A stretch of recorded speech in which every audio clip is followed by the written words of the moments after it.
میں نے ابھی سنا ہے کہ جناب 40 دہشت گرد میرے گھر میں ہیں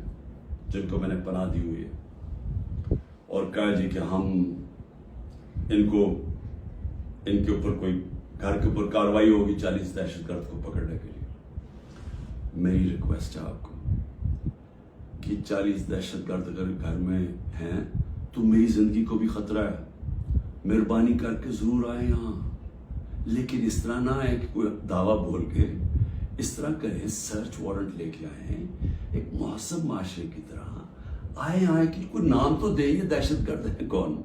اور آئیں ہم آپ کو ساری دکھا دیتے ہیں گھر میں کدھر ہے، کتنے دہشت گرد ہیں، شاید میرا ہی فائدہ کروا دیں گے کہ اگر کوئی چھپا ہوا وہ دہشت گرد ہے،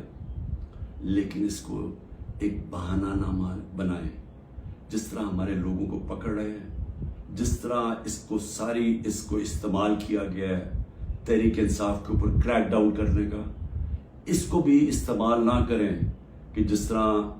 کہ جی عمران گھر 40 دہشت گرد چھپے ہوئے ہیں تو حملہ کر دو۔ تو اس لیے میں آج سب کو کہہ رہا ہوں کہ اس وقت اس کو اور آگے نہ بڑھائیں، کیونکہ یہ بڑھتی جائے گی، کدھر تک جائے گی بات؟ اس میں تو کوئی حل ہے ہی نہیں کہ صرف پی ٹی ایم کو فائدہ کروانے کے لیے، کہ وہ جو میں بار بار کہتا ہوں کہ یہ حالات ہیں کہ 70% اس وقت قوم ادھر کھڑی ہوئی ہے، تو یہ جو تھوڑے سے ریلو کٹے ہیں ان کو بچانے کے لیے یعنی سب سے بڑی جماعت کو ختم کر دینا ہے، ختم کرنے کی کوشش، کیا یہ ہو سکتا ہے؟